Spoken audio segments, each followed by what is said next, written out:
कलकत्ता के इमाम साहब ने अलविदा जुमा में मैं के लिए ऐलान किया, लोगों ईद की नमाज 7:30 बजे ईदगाह में होगी, 8:30 बजे ईदगाह में होगी, 9:30 बजे ईदगाह में होगी।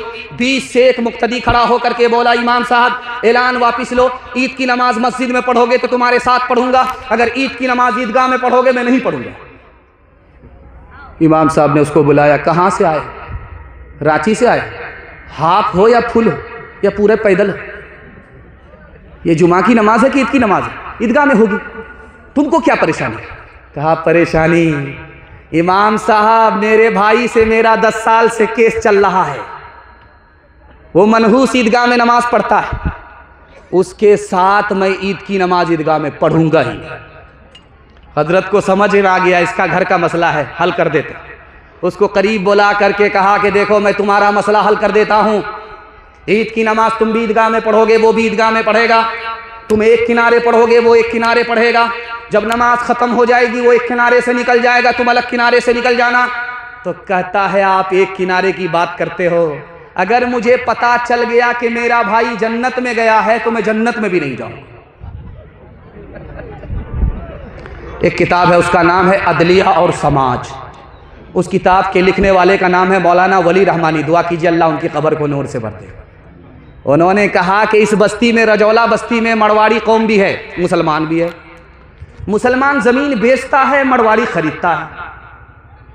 मरवाड़ी को तरक्की है, मुसलमान को तबाही है। राज क्या है? तो उन्होंने लिखा मरवाड़ी कौम में 2 खूबी है, उस 2 खूबी, उन 2 खूबी की वजह से मरवाड़ी आसमान को छू रहा है और मुसलमान तरक्की के आसमान से गिर करके पस्ती की ज़मीन में पहुंच रहा है। जानते हैं क्यों? मरवाड़ी की पहली खूबी, जब उसमें कोई नीचे गिरता है तो सब लोग मिल करके उसको संभालते हैं। एक मर्तबा गिरा, एक मर्तबा संभाला, दूसरी मर्तबा गिरा, दूसरी बार संभाला, जिंदगी भर गिरा, जिंदगी भर संभाला, संभालते रहे। जो नीचे गिरता है उसको उठाते रहे। मुसलमान में अगर कोई नीचे गिरता है तो उसको गाली देते हैं, थूकते हैं। अगर बदकिस्मती से कोई ऊपर जा रहा है तो घर का ही आदमी टांग खींच करके उसको नीचे करता है, बेटा इतनी जल्दी ऊपर जाने की जरूरत नहीं है। और दूसरी खूबी जानते हैं मरवाड़ी में क्या है?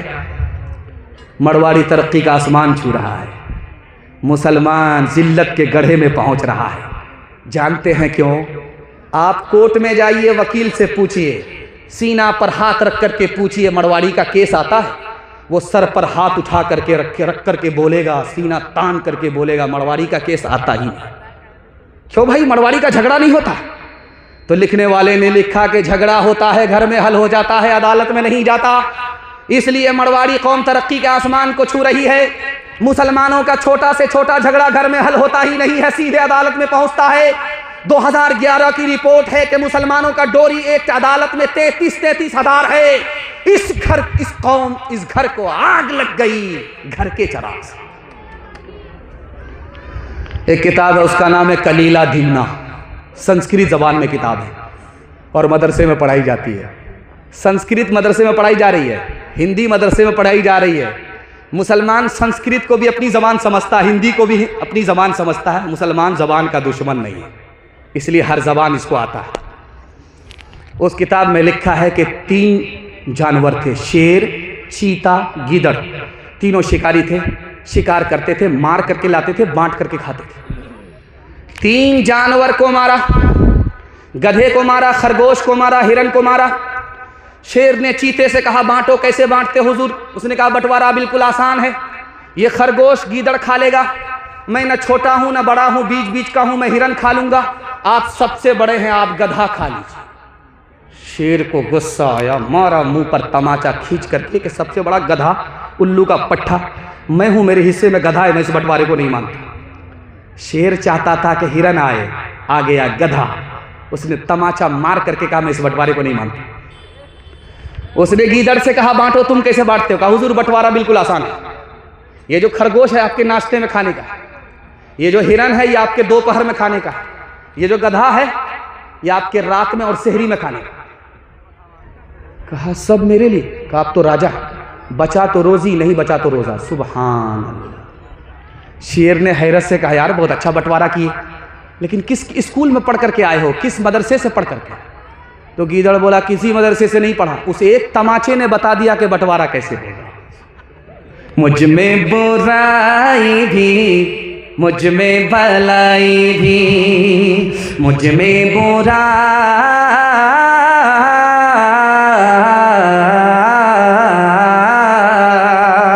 मुझ में बुराई भी, मुझ में भलाई भी, लाखों है मैल दिल में, थोड़ी सफाई भी, थोड़ी सफाई भी, थोड़ा सा नेक हो,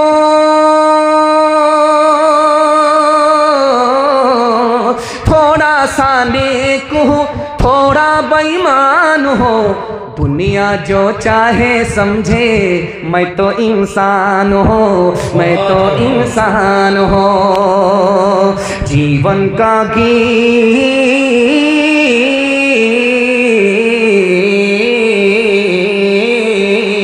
जीवन का गीत है, सुर में न ताल में, उलझी है सारी दुनिया रोटी के जाल में, रोटी के जाल में। कैसा अंधेर है,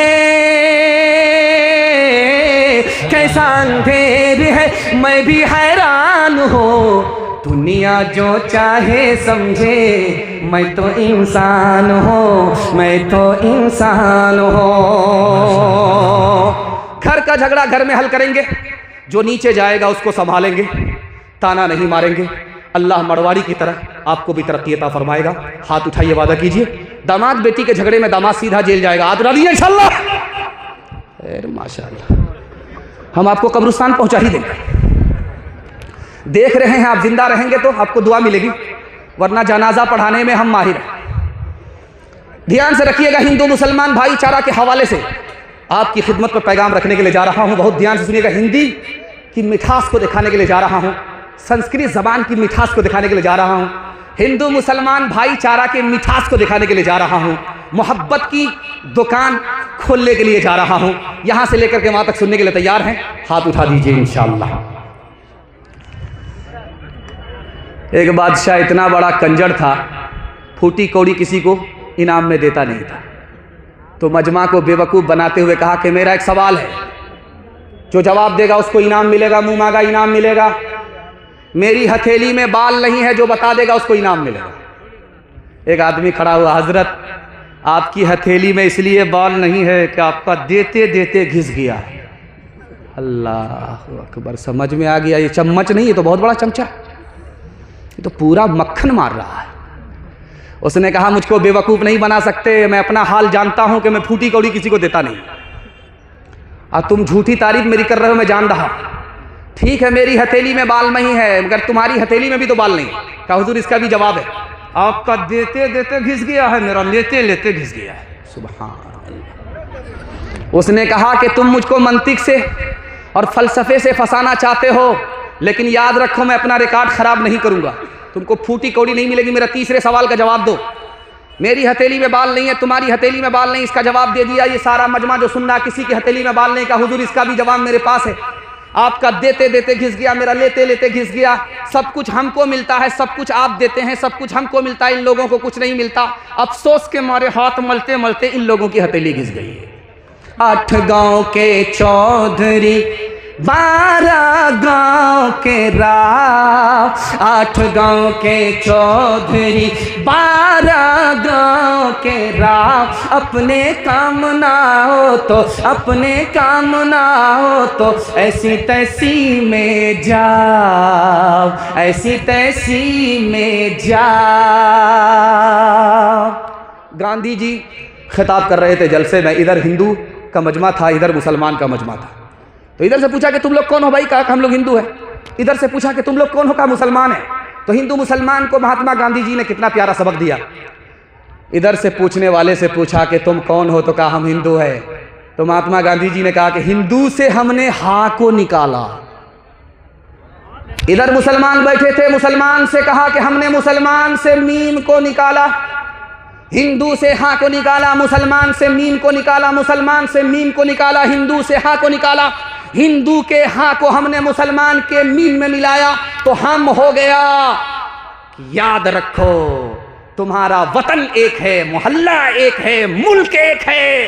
तुम भी हिंदुस्तानी हो, हम भी हिंदुस्तानी हैं। तुम भी हिंदुस्तानी हो, वो भी हिंदुस्तानी है, वो भी हिंदुस्तानी है, ये भी हिंदुस्तानी है, हम सब हिंदुस्तानी हैं। उत्तर प्रदेश में एक जिला है, उसका नाम है संत कबीर नगर। जानते हैं ये किसके नाम पर है? सूफी संत कबीर दास के नाम पर है।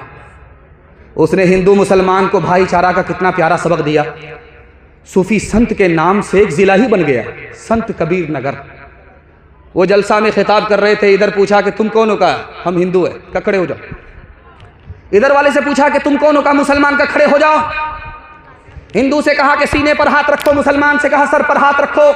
मेरे सवाल का जवाब दो कि दुनिया जाने वाली है? तो जो सीने पर हाथ रख करके हिंदू खड़ा था उसने कहा कि हाँ जाने वाली है। इधर से पूछा मुसलमान से कि तुम जो सर पर हाथ रख करके खड़े हो बताओ कि दुनिया जाने वाली है? तो उसने कहा हाँ जाने वाली है, कुल्लू मना लिया फान। अब कबीर दास ने कितना प्यारा सबक दिया, कहा कि जो चीज जाने वाली होती है उस पर कोई झगड़ा नहीं करता। इस हिंदुस्तान पर हिंदू मुसलमान कभी झगड़ा मत करना। आखिरी नमूना आपकी खिदमत में रखता हूं। अगर किसी के छप्पर पर कौवा बोलता है तो औरत क्या कहती है? आज दामाद आने वाला है, मुर्गा में चूना लगाए। अगर पश्चिम की तरफ से कौवा बोले तो कहता समधी आने वाला है, वही पेटू आने वाला। उसका पेट है कि इंडिया गेट, सब कुछ खा जाता, वही आने वाला है। अच्छा, बाजार में 1000 कौवा होता है, कितने समधी आते हैं, कितने दामाद आते हैं? अच्छा देखिए, ये रिवायत गैर मुस्लिमों के घर की है, मुसलमानों के यहाँ मशहूर है। इससे बढ़ करके भाईचारा और क्या होगा? कागा आए मुंडेर पर भेजे कौन संदेश, कागा आए मुंडेर पर भेजे कौन संदेश।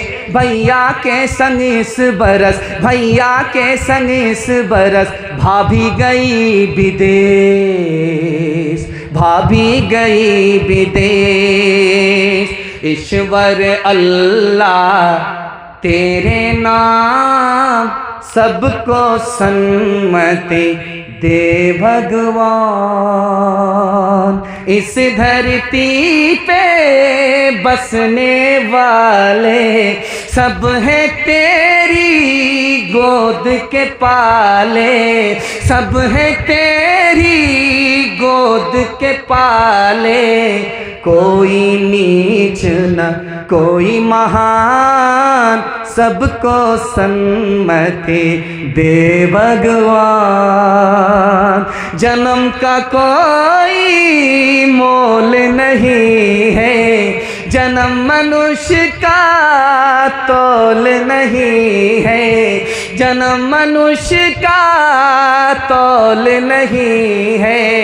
करम से है सब की पहचान, सबको सन्मति दे भगवान। मर्दों के हवाले से पैगाम मुकम्मल हो गया, औरतों के हवाले से 5 मिनट का नमूना आपकी खिदमत में है। यहाँ से लेकर के वहाँ तक सुनने के लिए तैयार हैं? जोश के साथ हाथ उठाइए इंशाअल्लाह। बहन से ज्यादा साली पर मेहरबान होंगे, हाथ उठाइए इंशाअल्लाह। माशाअल्लाह।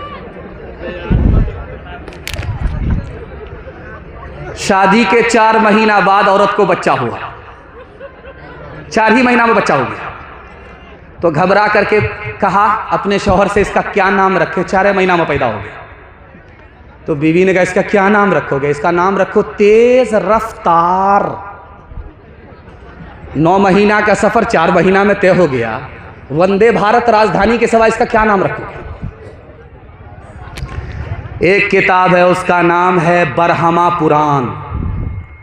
उसमें हजारों साल पहले, लाखों साल पहले क्या लिखा है कि जब देख लो कि सड़क पर औरत आई, सर पर दुपट्टा नहीं है, बाल खोल रही है, बाल समेट रही है, बाल खोल रही है, बाल समेट रही है, किसी आवारा के देखने की कोई परवाह नहीं कर रही है, वो दिखा रही है, आवारा देख रहे हैं, सड़क पर औरत है, सर पर दुपट्टा नहीं है, बाल खोल रही है, तो समझ जाओ कयामत आएगी नहीं, कयामत आ गई है।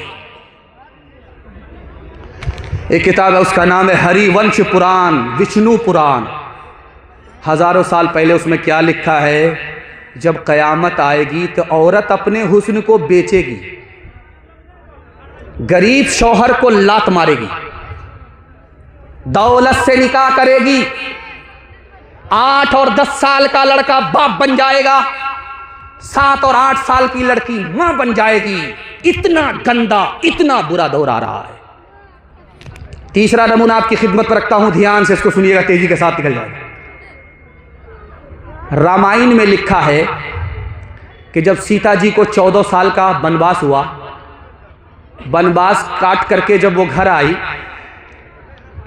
तो ये जलसा हुआ। जलसे में फूल माला लेकर के लोग बैठे और उधर पर्दे के पीछे सीता जी बैठी हुई और यहाँ स्टेज पर लक्ष्मण जी है। तो माला उनके हाथ में थमा करके लक्ष्मण जी से कहा कि जाओ अपनी भाभी के गले में माला पहना करके आओ, सम्मान दे करके आओ। क्या औरत, आबरू भी बचाया, ईमान भी बचाया, सौदा नहीं किया, अमानत में खयानत नहीं की, सम्मान दे करके आओ। माला लेकर के लक्ष्मण जी गए, 10 कदम चल करके खड़े हो गए। कहा क्या हुआ, माला पहना करके आओ। तो कहते हैं कि मेरी भाभी 4 औरत के साथ बैठी है, मुझे पता ही नहीं कि भाभी कौन है। अरे 14 साल वनवास में साथ रहे, भाभी का चेहरा नहीं देखा? का वो तो घूंघट डाल करके रहती थी, पर्दे के पीछे रहती थी, कभी निकलती भी थी तो घूंघट डाल करके निकलती थी। मैंने आज तक चेहरा देखा ही नहीं, चलते हुए सिर्फ पैर देखा है। अब माला पहनाऊं तो कहीं को पहनाऊं। डीजे का डांस चल रहा था तो मुट्ठी में पैसा लेकर के एक लड़का कहता है, वाह रे लड़की, क्या डांस किया। तो एक आदमी बोला, वो लड़की नहीं है लड़का। ये कहता, सॉरी मैडम, भूल हो गई। तो आदमी कहता, मैं मैडम नहीं हूं, उसी लड़के का बाप हूं। जिस्म पर लिबास की कमी अजीब लगती है, मुझे अमीर बाप की बेटी गरीब लगती है। जिससे आंचल भी नहीं सर का संभाला जाता, उससे क्या खाक तेरे घर की हिफाजत होगी। कहाँ गई वो सीता मैया और कहाँ है अब मरियम, भारतवर्ष में जिनके चरित्र पे गर्व किया करते हैं हम। जो अपनी इतिहास भुला दे, आग लगे उस फैशन में, आग लगे उस फैशन में। हिंदुस्तान का चेहरा देखो सच्चाई के दर्पण में, हिंदुस्तान का चेहरा देखो सच्चाई के दर्पण में। अमन की देवी तड़प रही है गांधी जी के आंगन में, गांधी जी के आंगन में। आखिरी पैगाम औरतों के हवाले से यहां से लेकर के वहां तक आप लोग सुनने के लिए तैयार। औरत को सर पर बिठाएंगे, हाथ उठा दीजिए इंशाअल्लाह। हाँ उठाइए उठाइए, मना नहीं, लेकिन कल ही पता चल जाएगा, पहली फुर्सत में हुकूमत चली जाएगी। हैदराबाद से एक बस गई थी, आपने सुना होगा, उम्रा करने के लिए गई थी। हैदराबाद से 42 लोग गए थे उम्रा करने के लिए। तो जब वो मक्का से मदीना जा रहे थे तो हादसा हुआ था। तेल का टैंकर जो है उस बस से आकर के टकरा गया। 42 के 42 लोग जलकर उसी में राख हो गए। लोग कहते हैं बड़े बदनसीब थे, वापिस नहीं आए, जलकर राख हो गए। हम कहते हैं कि वो खुश नसीब थे, पैदा यहां हुए, जन्नतुल बकी में अल्लाह के रसूल के सहाबा के साथ दफन हो गए। सुभान अल्लाह। ये कुहासा बहुत ज्यादा भी है, इसमें बस खाई में गिर गई। अब जिंदा जब बस से लोगों को निकाला जा रहा था तो किसी का हाथ टूटा, किसी का पांव टूटा। एक औरत को निकाला गया, उसकी उंगली कट गई। तो सब लोग खामोश थे, मगर वो औरत चिल्ला रही थी। तो उससे किसी ने पूछा कि अरे किसी का पांव टूटा है वो खामोश है, किसी का हाथ टूटा है वो खामोश है, तुम्हारी सिर्फ एक छोटी सी उंगली कट गई, तुम इतना चिल्ला रही है। तो उस औरत ने कहा ये तो पूछो कौन सी उंगली कटी है। वो उंगली कटी है जिससे शौहर को नचाया करती थी, वो उंगली कटी है, बहुत भारी नुकसान है। माँ बेटी दोनों की उम्र बराबर है। आप बोलेंगे ऐसा कैसे, सौतेली बेटी है सौतेली माँ है, दोनों की उम्र बराबर है, लेकिन सौतेला सलूक नहीं है। दिल की बात जवान बेटी माँ से करती है, दिल की बात जवान माँ बेटी से करती है। सौतेली जैसा सलूक है, सहेली जैसा सलूक है, सौतेला सलूक है। माँ की मजलिस में बेटी मुस्कुरा रही है, माँ का नाम आयशा है रजी अल्लाह अन्हा, बेटी का नाम फातिमा है रजी अल्लाह अन्हा। माँ बेटी दोनों मजलिस में एक, और बेटी मुस्कुरा रही है, तो माँ ने कहा बेटी हंसने का मौका नहीं, क्यों हंस रही है? कहा कि ख्याल आ रहा। कहा क्या ख्याल आ रहा? कहा मैं तो रसूलुल्लाह की बेटी हूँ, आप तो अबू बकर की बेटी हो। समझ में आ गया, बेटी को फ़ख्र हो रहा है, अदब भी देना है, हौसला भी देना है। तो आयशा रजी अल्लाह अन्हा ने कहा बेटी तुमने सच कहा, उसी नबी के सदक़े में ईमान मिला, उसी नबी के सदक़े में कुरान मिला, बेटी तुमने सच कहा, लेकिन बेटी मुझे भी हंसी आ रही है। अब बेटी फातिमा के कान खड़े हुए कि माँ को किस बात पर हंसी आ रही है? तो माँ आयशा रजी अल्लाह अन्हा ने फरमाया बेटी एक वक्त आएगा तू इंतकाल करेगी, कब्र में जाएगी, एक वक्त मेरा आएगा मैं इंतकाल करूंगी, कब्र में जाऊंगी। बेटी तेरे हक में फैसला होगा तू जन्नत में जाएगी, मेरे हक में फैसला होगा मैं जन्नत में जाऊंगी। लेकिन बेटी मुझे हंसी इस बात पर आ रही है कि तू जब जन्नत में जाएगी तेरे हाथ में अली का हाथ होगा, बेटी जब मैं जन्नत में जाऊंगी तो मेरे हाथ में रसूलुल्लाह का हाथ होगा। जिस औरत का बच्चा देखिए गोरा है, बड़ा खुशकिस्मत है, एक ही बार साबुन लगाएगी पूरा झकास हो जाए, चकाचक हो जाए। और बदकिस्मती से अगर किसी औरत का बेटा काला है तो 72 बार साबुन लगाएगी, रगड़ रगड़ करके लगाएगी। वो कालिया चिल्लाता रहेगा फिर भी साबुन लगाएगी। वो ये सोचती है कि साबुन से ये गोरा हो जाएगा, लेकिन साबुन कसम खा लेता है कि मैं तो काला हो जाऊंगा, इस कालिया को कभी गोरा होने नहीं दूंगा। दरवाजे पर दस्तक हुई, बेटी का बाप दरवाज़ा खोल करके देखता है कि एक जवान खड़ा है, कोयले की तरह काला है, होंठ मोटे मोटे हैं, दांत बाहर है, उसके ख्याल में बदसूरत है। बेटी के बाप ने पूछा जान न पहचान कहाँ से आए मेहमान? कहा तेरी बेटी का हाथ मांगने के लिए आए, दामाद बना लो। करे पैदल हो, बेवकूफ़ हो, पूरा पागल ही हो, शीशे में शक्ल तो देख लिया होता। मेरी बेटी खूबसूरत है, तुम बदसूरत हो, रिश्ता मंजूर नहीं हो सकता।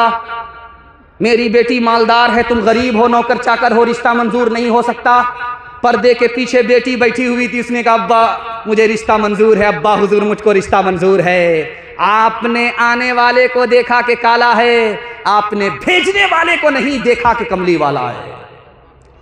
कब मैं कहती हूँ कि उसके रंग काले को तू देख, मैं तो कहती हूँ कि उसके भेजने वाले को देख।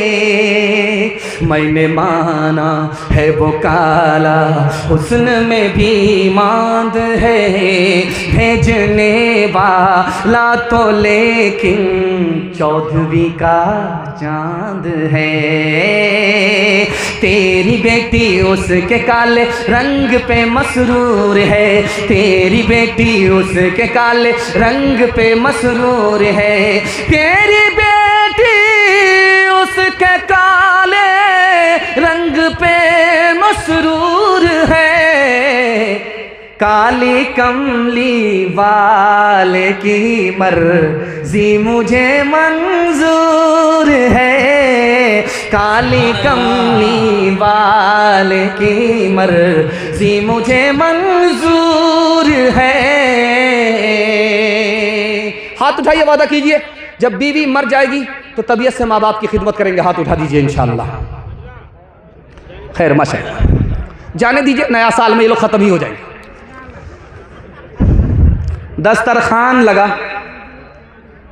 आज आखिरी नमूना 2 मिनट का माँ बाप की खिदमत के हवाले से। आप लोगों ने इतना अच्छा सुना है कि मुझे महसूस ये हो रहा है कि पहली बार मैं जलसा सुना रहा हूँ। अल्लाह से दुआ करता हूँ अल्लाह आपको माँ बाप की खिदमत के लिए कबूल फरमाए, और माँ बाप मर चुके हैं तो अल्लाह आपकी दुआ की बरकत से आपके माँ बाप को जन्नतुल फिरदौस में जगह अता फरमाए। सिर्फ 2 मिनट का नमूना आपकी खिदमत में है, रखता हूँ, ध्यान से सुनिएगा, इसको जल्दी से निकल जाएगा। दस्तरखान बिछा, खाना लगा। जब खाना खाने लगा तो तरकारी में मज़ा नहीं आया, तो माँ से खफा होकर के कहता, माँ तू बूढ़ी हो गई, आज तक तुमको सालन पकाने के लिए नहीं आया। तो माँ कहती है, बेटा खफा क्यों हो रहा है, तेरी बीवी ने पकाया। कहता, सुबहान अल्लाह, माशा अल्लाह, अल्हम्दुलिल्लाह, क्या मज़ा आ रहा है, ज़िंदगी में पहली बार ऐसा मज़ा आया। तो माँ ने कहा कि अंदाज़ा हो गया कि तू चोरू का गुलाम है। एक सहाबी आए, कहा, या रसूल अल्लाह, मैंने मिन्नत मानी है, मक्का फतह होगा तो काबे की चौखट को मुंह से चूम लूंगा। मक्का फतह हो गया, अब मैं क्या करूं, मक्के के लिए सफ़र करूं, काबे की चौखट को चूम करके अपनी मिन्नत पूरी करूं। अल्लाह के रसूल ने पूछा कि तुम्हारी माँ जिंदा है? उसने कहा, सुबहान अल्लाह। कहा, काबे की चौखट से बढ़ करके तुम्हारी माँ का कदम है, माँ के पास दौड़ करके जाओ, उसके कदम को चूम लो, तुम्हारी मिन्नत पूरी भी हो जाएगी, तुमको मक्का की काबे की चौखट को चूमने की हाजत भी नहीं। एक जवान आकर के बोला, या रसूल अल्लाह, मेरी माँ बहुत बददिमाग है। कहा कि अच्छा, 9 महीना तुमको पेट में उठाया, उस वक्त बददिमाग नहीं थी? कहा, या रसूल अल्लाह, मैं सच कह रहा हूँ, मेरी माँ बहुत बददिमाग है। कहा, रात भर जाग करके तुमको दूध पिलाया, उस वक्त बददिमाग नहीं थी? कहा, या रसूल अल्लाह, मैंने दूध का हक अदा कर दिया। कहा, मैं नबी होकर के अपनी माँ के दूध का हक अदा नहीं कर सका, तुम उम्मती होकर के माँ के दूध का हक कैसे अदा किए? तो उस जवान ने कहा कि मेरी माँ बूढ़ी हो गई, पैर से चल नहीं सकती, मैंने पीठ पर बिठाया, खाना काबा का तवाफ कराया, सफ़ा मरवा की सही कराई, दूध का हक अदा हो गया। अल्लाह के रसूल ने इस मौके से फरमाया, ओ बेखबर, तू दूध के हक अदा करने की बात करता है? 9 महीने में जब तुम्हारी माँ के पेट में दर्द उखड़ा, तुमको वो जन्म दे रही थी, इतना बड़ा दर्द था कि 900 तलवार अगर किसी जवान के ऊपर पड़े वो जिंदा रहे, उससे भी ज्यादा तुम्हारे वास्ते पैदा करते वक्त में तुम्हारी माँ ने दर्द उठाया। अभी तो उस दर्द का हक अदा नहीं हुआ, दूध के हक अदा करने की बात करता है। माँ कुर्सी पर बैठी है, बेटा खड़ा है, तो माँ ने बेटे को धमकी दिया कि अगर तू नाफरमानी से बाज नहीं आया तो 32 धारे मैंने तुमको दूध पिलाया, माफ़ नहीं करूँगी। तो लड़का सीना तान करके कहता, मुझे क्या फ़र्क पड़ता है, तूने मुझे डब्बे का दूध पिलाया है, अपना दूध नहीं पिलाया। माँ से बढ़ के कोई नाम क्या होगा, उस नाम का हमसे हक अदा क्या होगा। जिसके कदमों के नीचे जन्नत है, जिसके कदमों के नीचे जन्नत है, उसके सर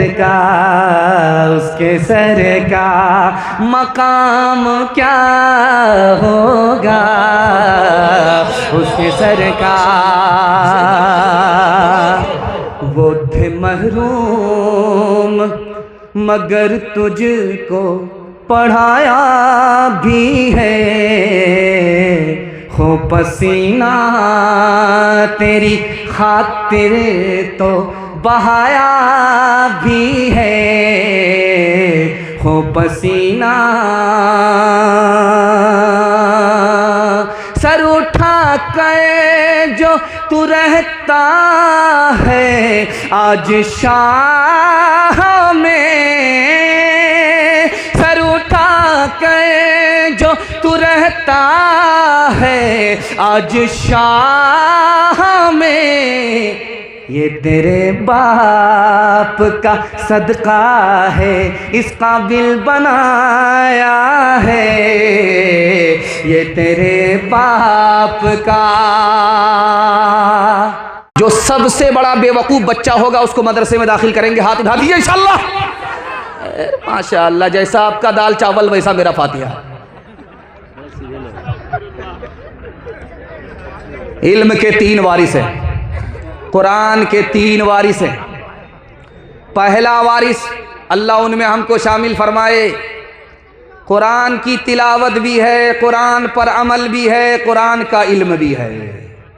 कुरान का पहला वारिस, अल्लाह उनमें हम सबको शामिल फरमाए।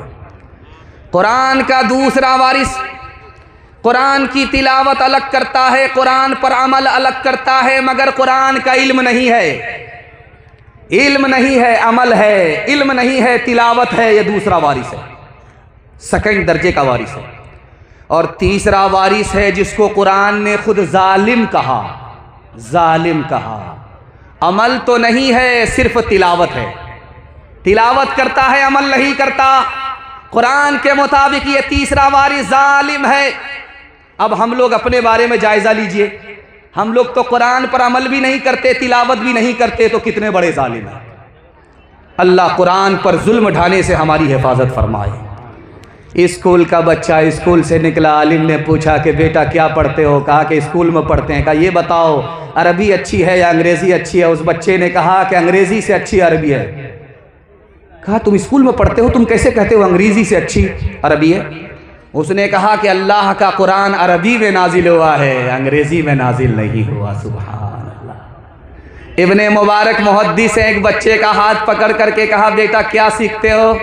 क्या 4 बातों को मैंने सीखा है, दिमाग का इल्म हुआ है, दिल का इल्म हुआ है, ज़बान का इल्म हुआ है, कान का इल्म हुआ है। अब मुझे किसी इल्म की ज़रूरत नहीं। इतने बड़े मुहद्दिस को झटका लगा कि ये बच्चा क्या कह रहा है। उस बच्चे ने खुलासा किया मेरे सर का इल्म है कि ये सर्फ सिर्फ अल्लाह के आगे झुकेगा, किसी और के आगे झुक नहीं सकता। दिल का इल्म हो चुका है कि इस दिल में सिर्फ खुदा बसेगा, कोई और बस नहीं सकता। ज़बान का इल्म है, कान का इल्म है कि कुरान की तिलावत करनी है, कुरान को कान से सुनना है, ज़बान से कुरान की तिलावत करनी है। एक नौजवान की शादी हुई, 4 साल हो गए, कोई बच्चा नहीं, न बेटी न बेटा। तो बस्ती के लोगों ने ताना मारा, अरे कैसा जवान है, शादी हो गई 4 साल हो गए, कैलेंडर छप ही नहीं रहा। अब बेचारा मुंह छुपा करके चल रहा है। रजौला में जलसा हुआ, कबूलियत की घड़ी थी, उसने हाथ उठाया, मालिक कब तक लोगों से मुंह छुपाता रहूंगा? बेटा मत दो, एक बेटी दे दो, वादा करता हूं जब वो जवान होगी, शादी होगी, रुखसत करूंगा, दुनिया की हर दौलत दे करके रुखसत करूंगा। कबूलियत की घड़ी थी, दुआ कबूल हो गई, बेटी नसीब हुई। लेकिन बेटी जब जवान हुई, शादी का वक्त आया तो जेब में फूटी कौड़ी नहीं। घबरा करके आया, बहुत बड़े मुहद्दिस के पास आया, उनका नाम था इमाम शाफी। दुआ कीजिए अल्लाह उनकी कब्र को नूर से भर दे। उनके पास आकर के कहा हजरत गजब हो गया, मैं खुदा से झूठा हो गया। खुदा ने अपना वादा पूरा किया, बेटी दिया। खुदा से मैंने वादा किया था जब बेटी की शादी करूंगा, दुनिया की हर दौलत देकर के रुखसत करूंगा। मेरे पास तो कुछ भी दौलत नहीं है, रुपया पैसा नहीं है, ज़मीन मकान नहीं है, दुकान जायदाद कुछ भी नहीं है, हाथ में पैसा ही नहीं है। तो इमाम शाफी रहमतुल्लाह अलैह ने कहा कैसी बात करते हो, दुनिया की सबसे बड़ी दौलत तुम्हारे पास है। कहा हजरत अब क्या करें, कोई दौलत नहीं है, रुपया पैसा नहीं, ज़मीन मकान दुकान कुछ भी नहीं है, चांदी सोना कुछ भी नहीं है। कह रहे सबसे बड़ी दौलत तुम्हारे पास है, कुरान की दौलत तुम्हारे पास है। बेटी को शादी से पहले कुरान की तालीम दो, बेटी जब रुखसत होने लगे तो कुरान के साथ रुखसत कर दो। दुनिया की कोई दौलत कुरान की दौलत से मुकाबला नहीं कर सकती। हाथ उठाइए, वादा कीजिए पहले अपने बच्चे को कुरान पढ़ा करके मुसलमान बनाएंगे इंशाअल्लाह। डॉक्टर का फीस नगद होगा और मदरसे का चंदा उधार। हाथ उठा दीजिए इंशाअल्लाह। जब हम कलाम पाक से वाबिस्ता हो गए, वाबिस्ता हो गए, सब मरहले हयात के आसान हो गए, आसान हो गए। हाथों से अपने दामने कुरान छोड़ के, कुरान छोड़ के जिस समत हम गए हैं परेशान हो गए, परेशान हो गए। ताहा की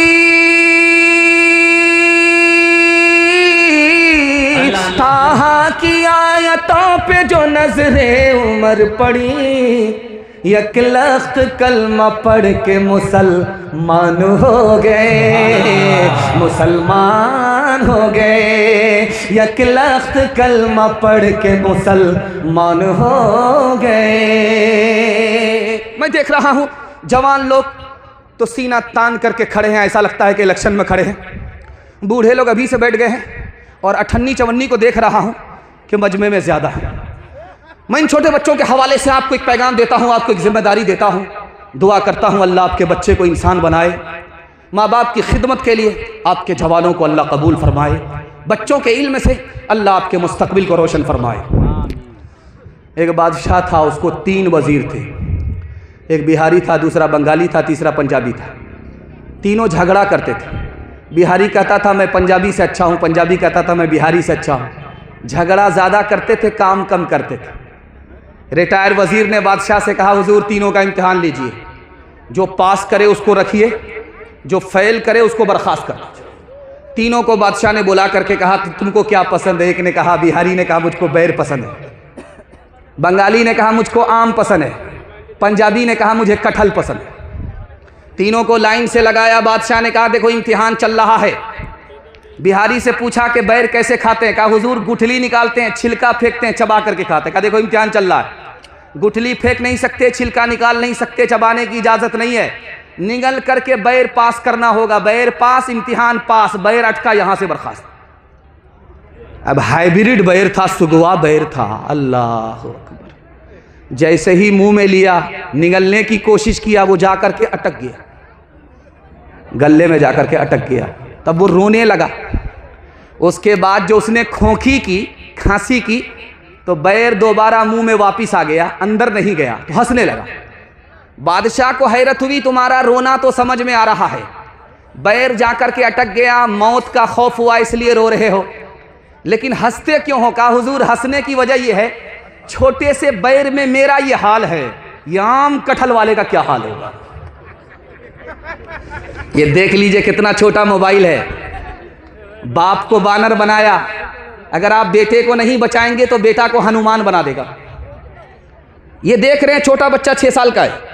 जब आपका बच्चा 6 साल का हो जाए तो उसको अदब दीजिए कि खाना कैसे है, खिलाना कैसे है, सोना कैसे है, उठना कैसे है, खड़ा कैसे होना है, बैठना कैसे है, सलाम कैसे करना है, जवाब कैसे देना है। 6 साल की उम्र हो जाए अदब दीजिए। और जब बच्चे की उम्र 7 साल हो जाए तो अब नमाज को कहिए, चाहे पढ़े या ना पढ़े, ज़ोहर में कहिए पढ़े या ना पढ़े, असर में कहिए पढ़े या ना पढ़े, आपने कहा नहीं, बच्चे ने पढ़ा नहीं, बच्चे की तरफ से आप गुनहगार होंगे। जब बच्चे की उम्र 9 साल हो जाए, जब आपके बच्चे की उम्र 9 साल हो जाए, बेटा की उम्र 9 साल हो जाए, उसको माँ के बिस्तर से अलग कर दीजिए। बेटी की उम्र 9 साल हो जाए, बाप के बिस्तर से अलग कर दीजिए। बेटा बेटी की उम्र 9 साल है, दोनों का बिस्तर अलग कर दीजिए। ये आधा मर्द हो गया, वो आधी औरत हो गई, बिस्तर अलग कर दीजिए, हदीस कहती है। और जब आपके बच्चे की उम्र 12 साल हो जाए, जब 12 साल बच्चे की उम्र हो जाए, बेटी की उम्र 12 साल, बेटा की उम्र 12 साल, अब उस पर कड़ी नजर रखिए कि जाता कहाँ है, आता कहाँ से है, जाता कहाँ है। बनने की उम्र भी यही है, बिगड़ने की उम्र भी है। जब घर में बच्चा रहे तो मियाँ बीवी झगड़ा मत कीजिएगा। जब बच्चा घर से निकल जाए तो खूब झगड़ा कीजिए। बर्तन फोड़िए, कुर्सी तोड़िए, 2-4 मरतबा खरीदेंगे, समझ में आ जाए। लेकिन जब बच्चा घर के अंदर रहे तो झगड़ा मत कीजिएगा। कितना बड़ा नुकसान होता है जब बच्चा घर के अंदर हो, माँ बाप झगड़ा करते हैं, बच्चे आंख से माँ बाप के झगड़े को देखते हैं तो निगाह से गिरा देते हैं, माँ बाप को अपनी निगाह से गिरा देते हैं। जवानी में कदर नहीं करते, बुढ़ापे में इज्जत नहीं करते। कसूर बच्चे का नहीं है, कसूर अपना है। और आखिरी नमूना आपकी खिदमत में रखता हूं, जिस बच्चे के हाथ में मोबाइल आ गया वो पढ़ करके नहीं देगा, मैं लिख करके दे रहा हूं। पहले लोग कहते थे कि क्रिकेट का बल्ला हाथ में आ गया, पढ़ करके नहीं देगा। अब इस्तिलाह बदल गई, मोबाइल जिस बच्चे के हाथ में आ गया वो पढ़ करके नहीं देगा। आपको शिकायत है मेरा बच्चा मोबाइल छोड़ता ही नहीं है, हमको आपसे शिकायत है कि आप बच्चे के लिए मोबाइल नहीं छोड़ रहे।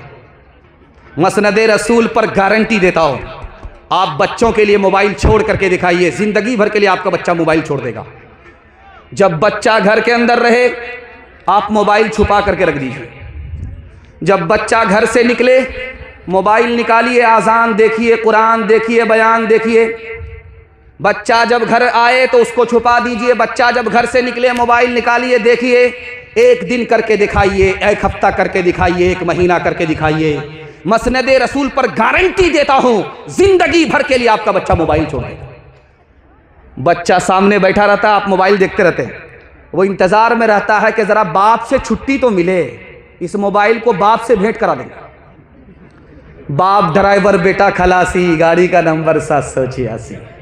सो जा मेरी आँख के तारे, सो जा मेरे लाल, सो जा मेरी आँख के तारे, सो जा मेरे लाल। दुनिया ने फैला रखे हैं हिर्सो हवस के जाल, सो जा मेरी आँख के तारे, सो जा मेरे लाल। हो के जवाब तिल की खेती को करते बर्बाद, दुनिया में भी शाद रहे तो उक़बा में भी शाद। सूरज के मानिंद दरख्शां हो तेरा इक़बाल, सो जा मेरी आँख के तारे, सो जा मेरे लाल। बड़ा खूबसूरत। देखते ही देखते मिलाद जलसा बन गया। मुझे बड़ी खुशी है कि ये जलसा देखने वाले लोग नहीं है, जलसा सुनने वाले। अगर ये जलसा देखने वाले लोग होते तो घर चले जाते, मीठी मीठी नींद में सोते, लेकिन इन्होंने मीठी नींद को कुर्बान करके जाड़े का सामना किया है, ठंडी का सामना किया है। मैं अल्लाह से दुआ करता हूँ इस मुकाबले की बरकत से अल्लाह आपके ईमान और कुरान की हिफाजत फरमाए। जलसा चल रहा था, इसी तरह एक मुकर्रिर माइक पर तकरीर कर रहे थे कि जन्नत में सब कुछ मिलेगा। एक बूढ़ा खड़ा हुआ कि जन्नत में वो मिलेगा। वो हजरत ने कहा वो क्या? कहा कि हजरत वही हुक्के का बाना दिल का जो धुआं निकलता है। तो हजरत ने कहा रे आधी बात मुंह में रखते हो, आधी बात पेट में, क्या कहना चाहते हो, खुलासा करो। उस बड़े मियाँ ने कहा कि हजरत जन्नत में सब कुछ मिलेगा, बीड़ी मिलेगी? तो हजरत ने कहा मिलेगी, जन्नत में बीड़ी भी मिलेगी, मगर माचिस के लिए दोज़ख में जाना पड़ेगा। हाथ रखिएगा, ध्यान से सुनिएगा। दुनिया और आखिरत के हवाले से पैगाम आपकी खिदमत पर रखता हूँ, ध्यान से सुनिएगा। ये देख रहे हैं इधर दुकान है पीछे की तरफ, इधर जलसा है, उधर मेला है। तो बाप ने अपने बेटे को शेख सादी कहते हैं मेरा बचपन था, मेरे बाप ने मेरी उंगली पकड़ी और कहा बेटा मेरा हाथ पकड़ो, मेरी उंगली पकड़ो, ये मेला है, भीड़ है, उंगली मत छोड़ना वरना मेले में गुम हो जाओगे। उंगली छूट गई, बच्चा गुम हो गया। 1 महीने के बाद मिला, 1 साल के बाद मिला। जब बच्चे को सामने बाप ने कहा कि बेटा मैंने तुमको नसीहत किया था कि उंगली मत छोड़ोगे, उंगली छोड़ोगे तो मेले में गुम हो जाओगे। बाप ने 2 तमाचा मारा, मैंने कहा था कि उंगली मत छोड़ना, तुमने उंगली छोड़ दी, दुनिया के मेले में गुम हो गए। बेटा तमाचा इसलिए मारा है कि जवान हो करके बाप के दामन को मत छोड़ना वरना आखिरत के मेले में गुम हो जाओगे। अकबर इलाहाबादी, खड़े लोगों को मत बिठाइए, जो बैठना चाहते हैं वो बैठेंगे। कितनी देर खड़े होंगे, जरा सर्रा भागा तो लगने दीजिए पाँव में, वो खुद ही बैठ जाएंगे। इंशाल्लाह वो बैठ जाएंगे, आप उसकी फिक्र मत कीजिए। वो अच्छा भी सुन रहे हैं, बहुत अच्छा सुन रहे हैं। आप हमारी तरफ तवज्जो कीजिए, 2 ही मिनट का पैगाम रहता है। आप ध्यान से नहीं सुनेंगे तो आपको छिलका हाथ आएगा, मग्ज हाथ नहीं आएगा। इलाहाबाद के बहुत बड़े शायर थे, उनका नाम था अकबर इलाहाबादी। दुआ कीजिए अल्लाह उनकी कब्र को नूर से भर दे। जब बेटे की शादी हुई तो अपने बेटे की शादी में उन्होंने बेटा को खिलौना गिफ्ट किया, खिलौना। बेटा सर झुका करके बैठ गया, बाप से कहा अब्बा खिलौना तो बच्चे को दिया जाता है, मेरी तो शादी हो रही है, मैं जवान हो गया हूं, आप मुझको खिलौना देते हो। बाप ने उस बच्चे को कितनी शानदार तालीम दी, कितना शानदार सबक दिया।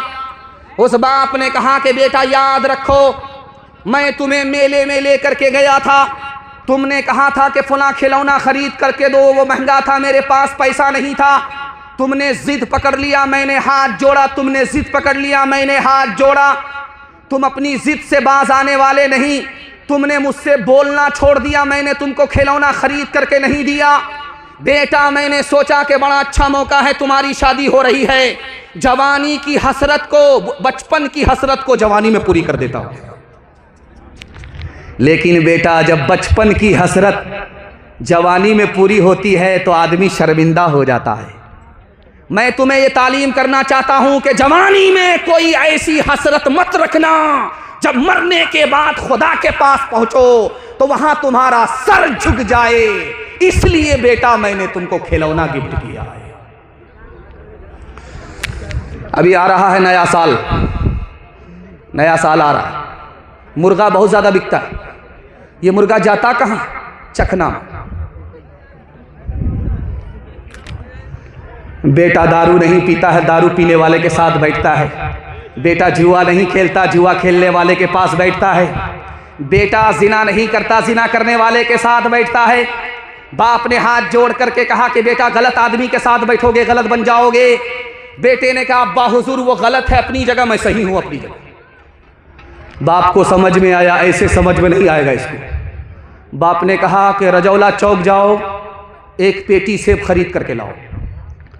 बेटा जब एक पेटी सेब लेकर के आया तो बाप ने कहा खोल करके देखो कोई सड़ा हुआ तो नहीं। सारे सेब सलामत थे मगर एक दाना सड़ा हुआ था। बेटा जब उसको पेटी से निकाल करके फेंकने लगा तो बाप ने कहा फेंकने की जरूरत नहीं है, वो खराब है अपनी जगह, ये सही है अपनी जगह, पेटी बंद करो, 3 दिन के बाद देखना। 3 दिन के बाद जब पेटी को खोला गया पूरी पेटी सड़ गई। अब बाप ने मौके का चौका मारा, तुम तो कहते थे वो खराब है अपनी जगह, ये सही है अपनी जगह। देखो बेटा एक सेब ने पूरी पेटी को सड़ा दिया। एक खराब आदमी पूरे खानदान को सड़ा देता है।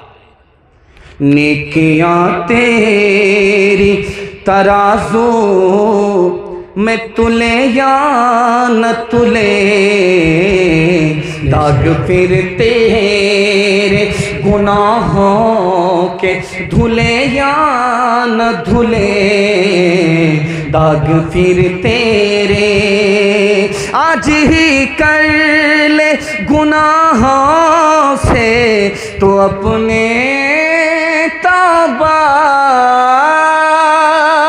आज ही कर ले गुनाहों से तो अपने तौबा। अल्लाह जाने कल तेरी आँख खुले या न खुले, अल्लाह जाने कल तेरी आँख खुले या न खुले, अल्लाह जाने।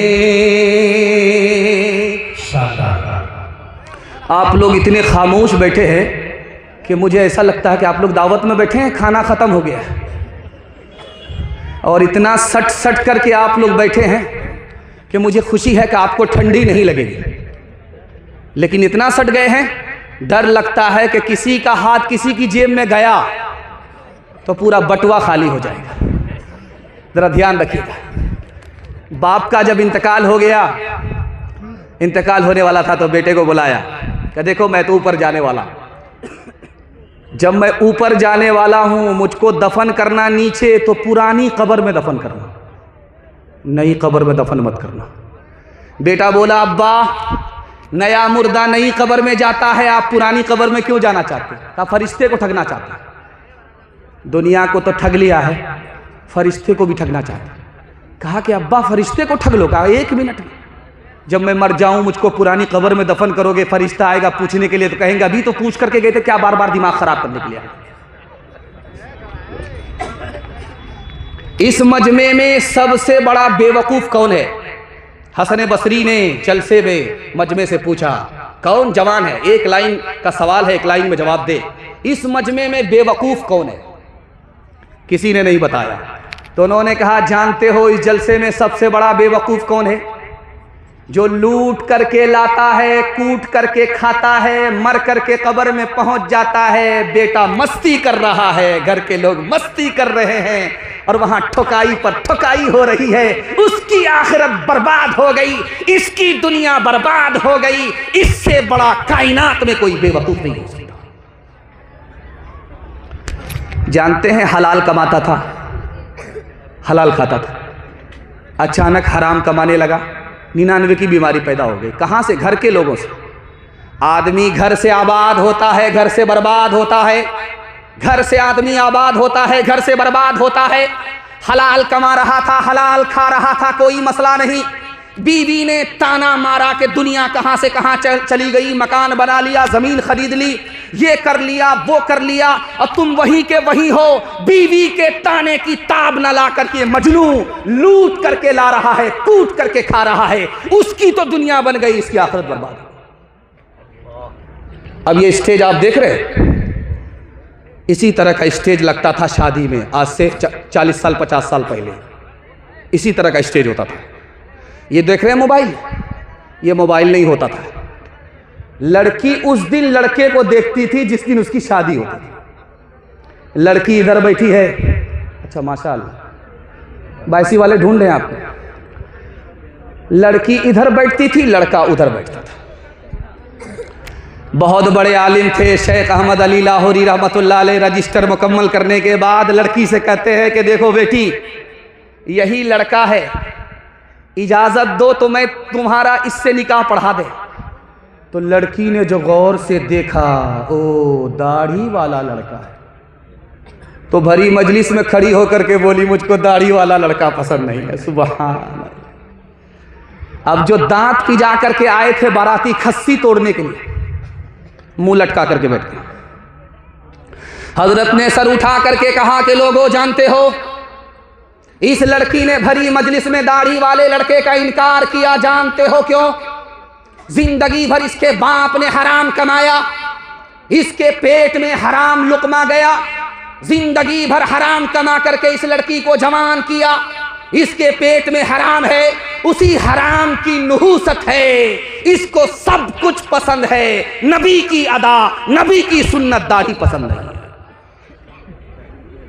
हाथ उठाइए, वादा कीजिए अपनी शादी और अपने बेटे की शादी फ्री में करेंगे इंशाअल्लाह। हाथ उठा दीजिए।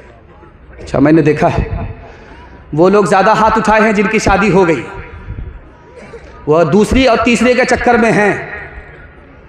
उनकी बीवी ने हाथ देख लिया तो घर में डराम होगा, उसी में रातों रात पैक कर देंगे और ये सीधे क़यामत में उठेंगे। क्यों तुमने लगाए हैं यहाँ जुल्म के डेरे, धन साथ न जाएगा, बने क्यों हो लुटेरे, बने क्यों हो लुटेरे। पीते हो गरीबों का लहू शाम सवेरे, शाम सवेरे। खुद पाप करो,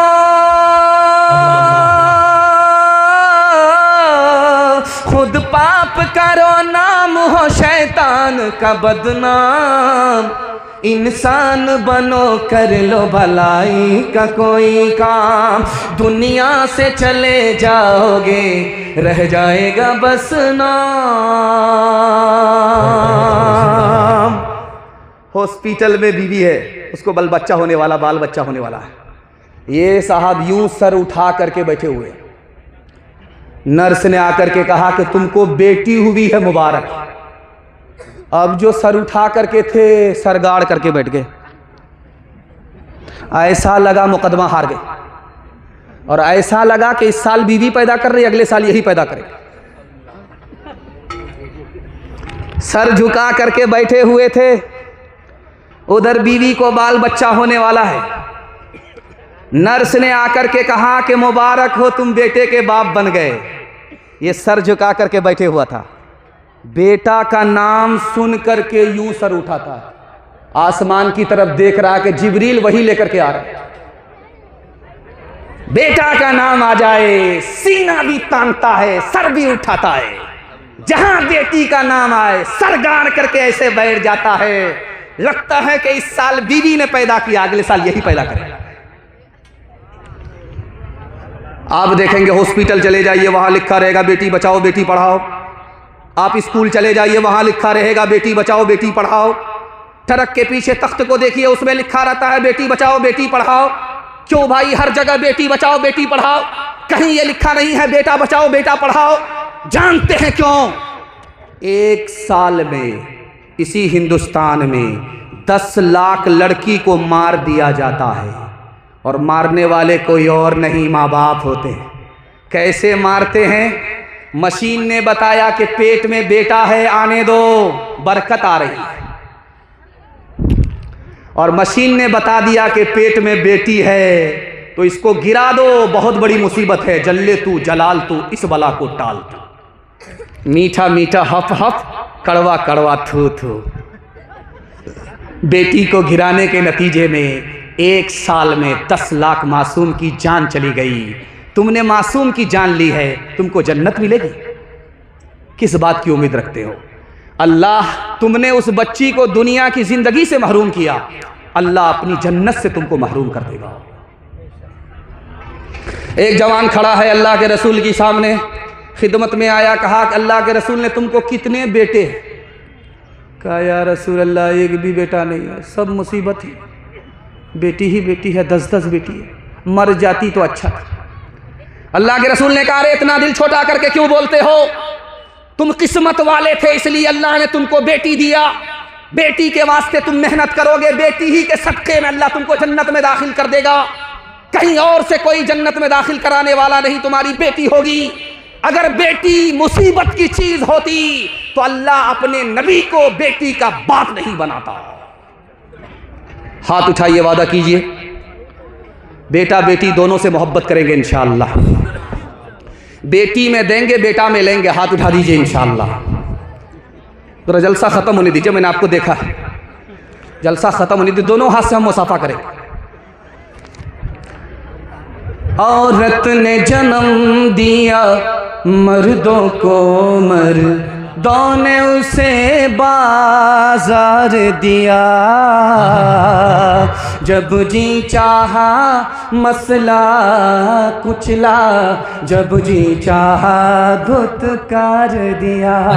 तुलती है कहीं दीनारों में, बिकती है कहीं बाजारों में, नंगी नचवाई जाती है अय्याशों के दरबारों में, अय्याशों के दरबारों में।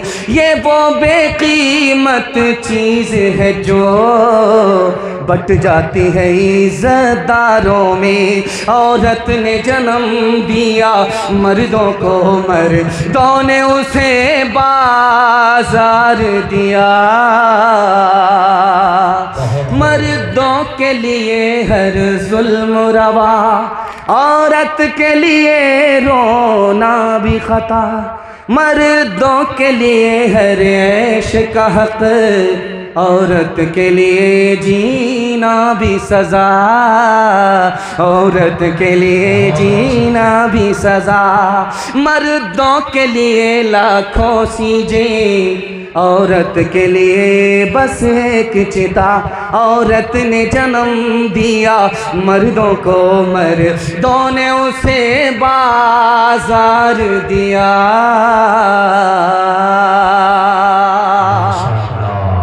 इतनी मोहब्बत में डूब करके आपने मेरा बयान सुना है कि मेरी ज़बान कैंची की तरह चल रही है। अल्लाह आपके सुनने को, हमारे सुनाने को बेहद कबूल फरमाए। आपकी जवान बेटी के लिए मैं जलसे में दुआ करता हूँ, अल्लाह गैब से मुनासिब जोड़े का इंतज़ाम फरमाए, उसके ईमान और आबरू की अल्लाह कदम कदम पर हिफाजत फरमाए। हमारे जवानों के हवाले पैगाम, सिर्फ 2 पैगाम हम अपने जवानों को देने के लिए आ रहे हैं। हमारे जवान सुनने के लिए तैयार? हाथ उठा दीजिए इंशाअल्लाह। बूढ़े लोग गलती से हाथ मत उठाइएगा, आप लोग यहाँ जवान होने वाले नहीं, सीधा जन्नत में जाकर के जवान होंगे, हूर से आपका ज़रूर निकाह होगा। लेकिन यहाँ दुआ करेंगे फिर भी दोबारा जवान नहीं हो सकते। जवानों के हवाले से पैगाम। 4 जवान एक जगह बैठे हुए, एक जवान कह रहा मेरा बाप जानते हो कौन है? मेरे बाप की मुट्ठी में हवा है, वो कहता है तो बहती है, वो मना कर देता है तो रुक जाती है। दूसरा जवान बोला कि मेरा बाप जानते हो कौन है? जिसके चूल्हे पर जब हांडी चढ़ती है उतरने का नाम नहीं लेती, लोग हाथ जोड़ करके खड़े। घबरा गया कि तो बहुत बड़े बाप का बेटा मालूम। तीसरा जवान बोला, जानते हो मेरा बाप कौन है? मैं उस शख्स का बेटा हूं जिसके सामने बड़े बड़े की गर्दन झुकती है, वो खून भी बहाता है, जुर्माना भी लेता है। घबरा गया। तीसरा जवान बोला कि बेवकूफ़ बना रहा है, बहुत बड़े बाप का बेटा नहीं है। जिसने कहा कि मेरे बाप की मुट्ठी में हवा है, ये लोहार का बेटा है। बाप भाती चलाता है तो हवा चलती है, छोड़ देता है तो रुक जाती है। बेवकूफ़ बना रहा है। जिसने कहा मैं उस शख्स का बेटा हूं जिसके चूल्हे पर जब हांडी चढ़ती उतरने का नाम नहीं लेती, हातिम ताई का बेटा नहीं है, ये तो बावर्ची का बेटा है। बाप दाल उतार करके भात चढ़ाता है, भात उतार करके तरकारी चढ़ाता है। ठंडी के ज़माने में लोग आग तापने के लिए हाथ जोड़ करके खड़े होते हैं। बेवकूफ़ बना रहा। तीसरे ने कहा मैं उस शख्स का बेटा हूं जिसके सामने बड़े बड़े की गर्दन झुकती है, वो खून भी बहाता है, जुर्माना भी लेता है। बहुत बड़े बाप का बेटा नहीं है, ये तो नाई का बेटा है। बादशाह भी बाल बनाने के लिए जाएगा, उस्तरा लगेगा, खून निकलेगा, फिर भी पैसा देना पड़ेगा। बेवकूफ़ बना रहा। इस जलसे में 3 तरह के जवान आए हैं जलसा सुनने के लिए। इसमें एक ही हीरा है, बाकी सब जीरा है। मैं दुआ करता हूं अल्लाह हर घर में ऐसा हीरा और इतना बड़ा मुकद्दर का सिकंदर जवान को अल्लाह पैदा फरमाए। 3 जवान इस जलसे में आए हैं, उसमें एक जीरा है, दूसरा जीरा है, तीसरा हीरा है, मुकद्दर का सिकंदर है। कौन है उसको बताता हूं, पैगाम को ख़त्म कर रहा हूं। एक जवान इसमें है जो नाकाम है, वो किसी काम का नहीं है, तकिया पर सर है, सोचता रहता है मैं ये करूंगा वो करूंगा। हाथ गाल पर हाथ है, सोचता रहता है मैं ये करूंगा वो करूंगा, मगर कुछ नहीं करता रहा, सिर्फ शेख चिल्ली का ख्वाब देखता है। जो जवान सिर्फ सोचता है, करता कुछ नहीं है, ये नाकाम है। दूसरा जवान इसमें है जो इधर भी हाथ मारता है, उधर भी हाथ मारता है, ये काम भी कर रहा है, वो काम भी कर रहा है, सोचता बाद में है, करता पहले है, इधर भी मुंह की खाता है, उधर भी मुंह की खा रहा है, ये नाकाम है। इस पूरे मजमे में तमाम जवानों में अल्लाह हमारे जवानों को दीन दुनी रात चकुनी तरक्की से माला माल फरमाए। जानते हैं एक जवान है जो मुकद्दर का सिकंदर है, पहले सोचता है, बाद में करता है, प्लान बनाता है, प्लान को मुकम्मल करता है। यही वो जवान है जो मिट्टी को छू ले तो सोना बना देता है। मशक्कत को मेहनत को जोर समझे, हुनर और पेशे को दुश्वार समझे। मशक्कत को मेहनत को जोर समझे, तिजारत को खेती को दुश्वार समझे। फिरंगी के पैसे न मुर्दार समझे, फिरंगी के पैसे न मुर्दार समझे। तनासानियाँ चाहे अरे आबरू भी, वो कौम आज डूबे गिगर कल न डूबी। तनासानियाँ चाहे अरे आबरू भी, वो कौम आज डूबे गिगर कल न डूबी। तनासानियाँ चाहे अरे आबरू भी। अपने जवानों के वास्ते मैं दुआ करता हूँ अल्लाह हमारे जवान को दीन का हाफिज, दीन का मुहाफिज बनाए। जवानों के हवाले से आखिरी पैगाम, हमारे जवान सुनने के लिए तैयार? हाथ उठाइए, वादा कीजिए। जवानी में दारू पकड़ा है, बुढ़ापे में छोड़ देंगे। हाथ उठा दीजिए इंशाअल्लाह। मुफ्ती सादुल अजीम साहब जिंदाबाद। बहुत बड़ा पियक्कड़ है, दारू की बोतल हाथ में, उसको किसी ने पूछा रे मुसलमान है, शर्म नहीं आती दारू पी रहा? तो कहता है कि दारू पीना सही भी है गलत भी। अब पैर के नीचे से ज़मीन निकल गई। इतना बड़ा पियक्कड़ क्या बोल रहा है? बोल रहा दारू पीना सही भी है गलत है, किसी को पिलाना पड़े तो गलत है और कोई पिला दे तो पीना सही है। मौके का चौका लग जाना चाहिए। हमारे जवानों के हवाले से ये नमूना है कि जिस तरह पीना गुनाह है उसी तरह पिलाना गुनाह है। जितना बड़ा गुनाह पीना है उसी तरह पिलाना गुनाह है। कल तजर्बा कर लीजिए, मैं आपकी आंख से पट्टी हटा रहा हूं। और हाथ छोड़ करके वादा करता हूं कि आप सिर्फ दारू छोड़ करके दिखाइए, मैं मसनद रसूल पर गारंटी देता हूं अल्लाह आपके पूरे खानदान को बचा लेगा। सिर्फ आप दारू छोड़ करके दिखाइए, पूरे खानदान को अल्लाह बचा लेगा। आपके घर में अंडा होगा, कच्चा अंडा, उसको निकालिए, कच्चा अंडा हाथ में लीजिए, उसको तोड़िए, तोड़ करके शराब के गिलास में आप डालिए, वो पक जाएगा ऐसे जैसे चूल्हे पर अंडा पकता है। दिल पर हाथ रख करके मैं आपसे पूछना चाहता हूं, चूल्हे में आग थी इसलिए अंडा पक गया, लेकिन कच्चा अंडा शराब के गिलास में क्यों पक गया? उसमें कौन सी आग थी? तो लिखने वाले ने लिखा, जो आग चूल्हे में नहीं है वो शराब के अंदर है। आप किसान आदमी हैं, आपने अभी धान की फसल निकाली है, अब आप मकई लगा रहे हैं। जब मकई में कीड़ा लगता है तो आप लोग क्या करते हैं कि पानी में जहर को घोलते, पीठ पर मशीन होती है, आप स्प्रे करते।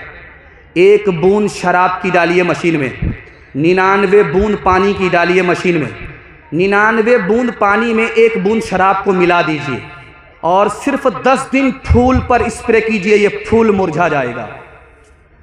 एक बूंद शराब आपने डाली, 10 रोज स्प्रे किया, ये फूल मुरझा गया। गिलास की गिलास शराब जब अंदर जाएगी तो अंदर के फूल का क्या हाल होगा? आखिरी नमूना आपकी खिदमत पर रखता हूं। पोल्ट्री का गोश्त आप बाजार से लाते हैं, कच्चा गोश्त, एक बोटी आप पानी की बोतल में डालिए, 3 दिन के लिए छोड़ दीजिए। एक बोटी कच्चा गोश्त की, एक बोटी आप शराब की बोतल में डालिए, 3 दिन के लिए छोड़ दीजिए। 3 दिन के बाद देखिए, जिस गोश्त की बोटी को आपने पानी की बोतल में डाला उसका रंग नहीं बदलेगा, जैसा 3 दिन पहले था 3 दिन के बाद भी वैसा ही रहेगा। जिस शराब की बोतल में आपने गोश्त की बोटी को डाली है उसको 3 दिन के बाद देखिए, वो इस तरह पीली पड़ जाएगी जैसे चर्बी पीली होती है। जब गिलास की गिलास शराब अंदर जाएगी तो अतड़ी को उसी तरह बेकार करके रखें। हाथ उठाइए, वादा कीजिए, खुद भी दारू से बचेंगे, पूरे समाज को बचाएंगे इंशाअल्लाह। जब डॉक्टर जवाब दे देगा तब छोड़ देंगे। हाथ उठा दीजिए इंशाअल्लाह। चाचा मैंने आपको देख लिया, मैं आपको कुछ नहीं कहूँगा, ऊपर से ही लाइसेंस है।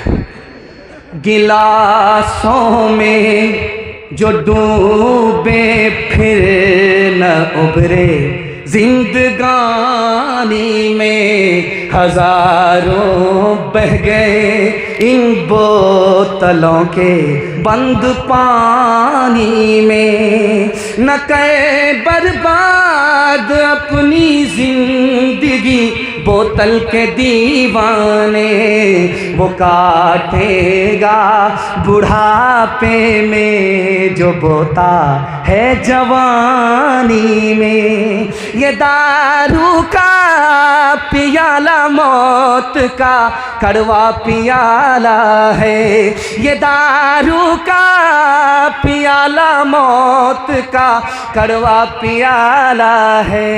मिला है जहर शरबत में, छुपी है आग पानी में। मिला है जहर शरबत में, छुपी है आग पानी में। आप लोग इतना गौर से मुझको देख रहे हैं, आँख फाड़ फाड़ करके, मुझको डर लगता है कि कहीं आपकी नज़र न लग जाए, लेकिन मैं भी चालाक आदमी हूँ। काला कुर्ता पहन करके आया और दम करके बैठा। लगाइए आप कितनी नज़र लगाते। ध्यान से सुनिएगा, जल्दी से निकल जाएगा। मर्दों के हवाले से सिर्फ 2 पैगाम बाकी रह गए, औरतों के हवाले से 3 पैगाम। मेरे हिस्से का जलसा 5 से 7 मिनट में ख़त्म हो रहा है। यहाँ से लेकर के वहाँ तक सुनने के लिए तैयार है? जोश के साथ हाथ उठाइए इंशाअल्लाह। अलविदा जुमा में ऐलान हुआ, इमाम साहब ने ऐलान किया। कलकत्ता में वही ऐलान, पटना में वही ऐलान, रांची में वही ऐलान।